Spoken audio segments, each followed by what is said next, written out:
Hi everyone, இன்னைக்கு நம்ம பார்க்க போகிறது ப்ரான் ஷவர்மா தான். நம்ம வீட்டில் எப்படி செய்கிறதுன்றதை பார்க்கலாம். குபூஸ் ரெடி பண்ணிக்கலாம்.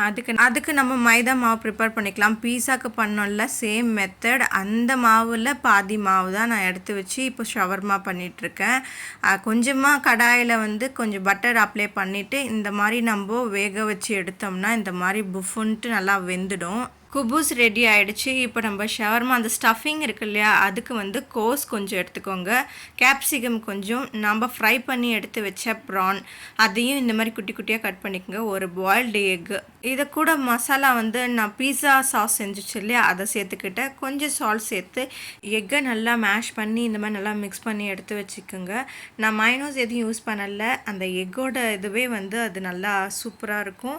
மயோனஸ் இல்லாமல் நம்ம இந்த ஷவர்மா பண்ணியிருக்கோம், ஆனால் மயோனஸ் போட்ட மாதிரியான டேஸ்ட்டு தரும்.